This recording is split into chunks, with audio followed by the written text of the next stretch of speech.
Yo tout le monde, j'espère que vous avez la forme, moi ça va nickel. On se retrouve aujourd'hui pour une vidéo où on va parler de ta mission de vie. Donc la raison pour laquelle tu es faite. Donc dans cette vidéo, tu vas retrouver 3 conseils. On va aller vraiment du plus petit au conseil au plus grand, mais vraiment au conseil le plus important. Et le 3e conseil, ça sera le conseil de Jean-Claude Van Damme, qui te donne son point de vue finalement sur la mission de vie en vidéo. Donc regarde bien la vidéo jusqu'à la fin. L'objectif de cette vidéo, il est très simple. L'objectif finalement, c'est qu'à la fin de cette vidéo, tu aies vraiment des clés pour trouver vraiment pourquoi tu es fait, pourquoi tu es là aujourd'hui.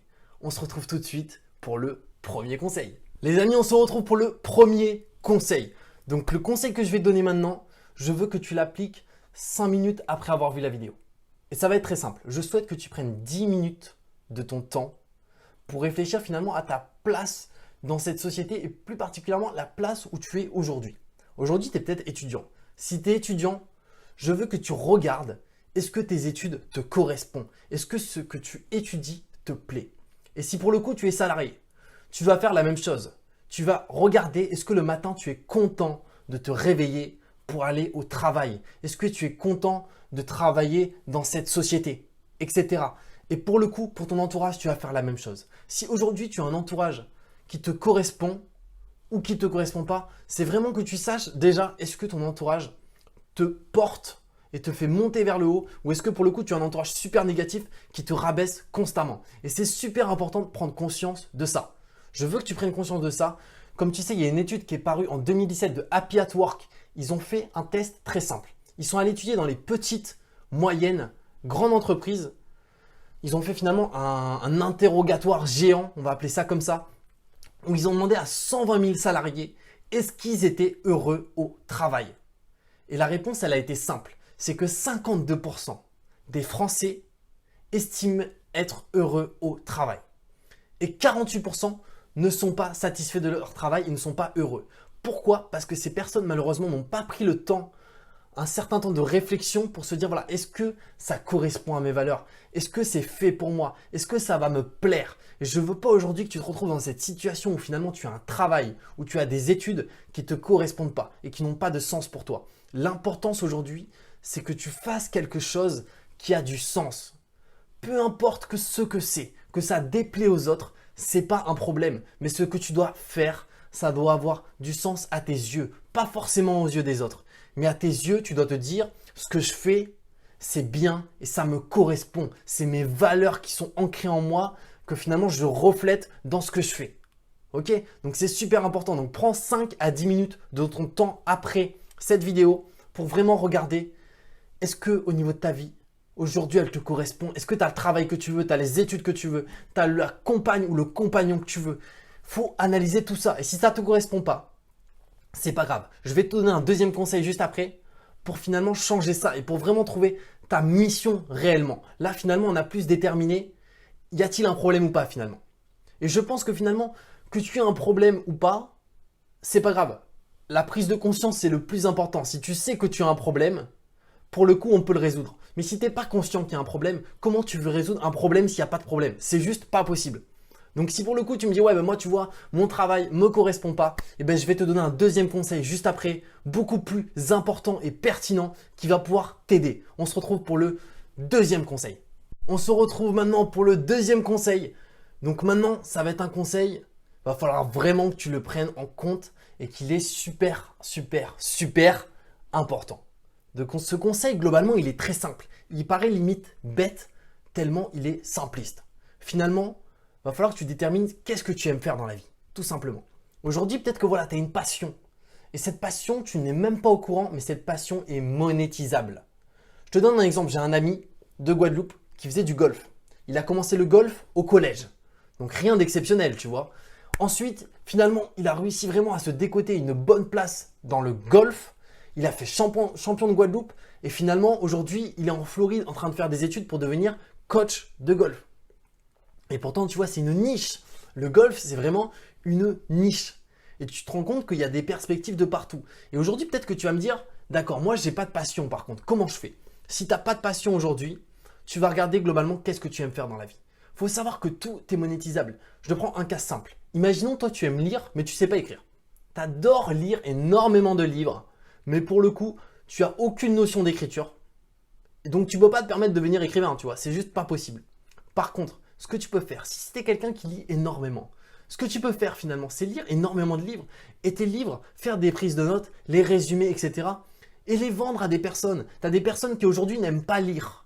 Et toi, tu aimes lire. Donc, rends service à ces gens en leur proposant tes prises de notes, tes résumés, avec finalement les axes les plus importants du livre à ces personnes. Il faut savoir qu'aujourd'hui, tu as des qualités que les autres n'ont pas. Peut-être qu'aujourd'hui, tu aimes le montage vidéo. Il y a des personnes qui détestent le montage vidéo. Donc, pour le coup, tu peux aller sur un site tel que Malte, qui est un site de freelance, où tu vas proposer tes services de vidéo. Et finalement, après, tu adaptes tes prix en fonction de ton expérience et du projet. Mais il faut savoir qu'aujourd'hui, tu aimes faire des choses que certaines personnes n'aiment pas. Et que certaines personnes seraient prêtes à payer pour savoir faire ou pour le faire pour eux. Donc, il faut que tu prennes conscience que tu as énormément de qualités et qu'il faut miser sur tes qualités. N'essaye pas d'améliorer tes défauts. Tu as des défauts, tu sais que tu les as. Travaille sur tes qualités à fond. Aujourd'hui, vaut mieux que tu sois bon dans un domaine, mais vraiment excellent, que tu sois moyen partout. Parce que tout le monde peut être moyen, mais pas tout le monde ne peut être excellent. Donc, mise sur tes points forts pour devenir excellent et pour faire ce que tu aimes. Et aujourd'hui, comme je t'ai dit, si tu n'as pas de passion, tu aimes quand même faire des choses. Tu ne peux pas me dire qu'aujourd'hui, tu n'aimes rien faire de ta vie. Regarde juste dans ta journée combien de temps tu passes à faire ça, ça, ça, ça. Et tu délimites. Tu dis voilà, sur 24 heures, je fais quoi? Je dors 8 heures de sommeil. Il me reste 16 heures. Je fais quoi de mes 16 heures? Donc, je passe 1 heure à la salle de sport. Donc, il me reste 15 heures. Je passe 2 heures à manger. Il me reste 13 heures. Et tu délimites petit à petit. Et ensuite, tu vas voir qu'il y a vraiment une activité principale que tu as dans ta vie. Et que c'est peut-être la lecture, que c'est peut-être de regarder des vidéos YouTube. Pourquoi pas finalement proposer tes services sur YouTube? Ça peut être aider les gens ou ça peut même finalement aider des personnes, je sais pas, à faire leur description YouTube. Il y a plein d'opportunités. Et le problème, je trouve que c'est ça. C'est que tu as tellement d'opportunités que les personnes ne savent plus quoi faire. Donc clairement, si tu as des passions, sache que tu peux faire de ta passion ton travail. Et si tu n'as pas de passion, sache que tu as des énormes qualités que tu peux vendre aux personnes. Et en sachant que pour toi, c'est normal, ça ne sera pas du travail. Si c'est une passion, 35 heures, tu les oublies, tu les prends, tu les jettes par la fenêtre. Parce que tu sais très bien que pour toi, c'est pas du travail. Tu aimes faire ça. Donc, c'est important aujourd'hui de faire quelque chose qui te plaît. Et malheureusement, tu vois, par rapport à l'étude que je t'ai dit sur le premier point, 48% des Français qui n'aiment pas leur travail, c'est parce que finalement, ils ne sont pas passionnés. Ils n'aiment pas ce qu'ils font. Et 52%, ils aiment leur travail parce qu'ils sont passionnés. Et ils ne comptent pas leurs heures au travail. C'est tout simple. C'est juste par rapport à ça. Donc, aujourd'hui, sache que tout est monétisable et tu peux vivre de ta passion. Et tu peux aussi vivre de certaines choses qui ne sont pas tes passions, mais qui sont uniquement finalement des points forts que tu as, des qualités. Ok? Donc, on se retrouve maintenant pour le troisième point, qui est le point de Jean-Claude Van Damme. À tout de suite. On se retrouve pour le troisième point. Donc, le troisième point, on va parler de Jean-Claude Van Damme. Et Jean-Claude Van Damme va te donner un conseil. Globalement, non, finalement, on ne va pas parler de Jean-Claude Van Damme. Jean-Claude Van Damme, comme tu sais, c'est une personne qui a réussi finalement dans le cinéma, qui a cartonné à un point énorme. C'est une personne qui vient de Belgique et qui, pour le coup, était pas du tout prédestinée à réussir, que ce soit dans le domaine du cinéma ou même du business, etc. Et il a une réussite juste dingue. Il paraît un peu fou aux yeux de tout le monde parce que, voilà, il a une manière de parler, il a une manière de dire les choses qui peut choquer, mais qui est pour le coup très intéressante. Donc, je te mets tout de suite la vidéo de Jean-Claude Van Damme et on se retrouve juste après. À tout de suite. Conseil que je puisse donner à quelqu'un pour réussir dans le monde du cinéma, c'est de ne pas écouter les bruits du monde, écouter le silence de l'âme. C'est-à-dire, tous les gens te diront dans la vie, c'est impossible, t'es trop loin, c'est pas faisable, c'est trop dur. Ça, c'est les bruits du monde. Mais les gens n'écoutent jamais le silence, qui est un son de l'âme, c'est-à-dire de se remettre sur soi-même, à l'intérieur de soi-même, et de réaliser, de demander à soi-même ce qu'on veut faire dans la vie. Que ce soit d'un jardinier, un pilote d'avion, ou tu sais, n'importe quoi, mais d'être heureux. Et quand on a la réponse, elle viendra automatiquement, c'est de suivre ce silence. Et c'est ça que j'ai suivi. Et là, j'ai un peu le temps de m'expliquer, donc les gens l'auront compris un peu mieux, parce que parfois, quand je vais en TV et que j'explique comme ça, là, va-vite, ils croient que je suis un peu, tu sais.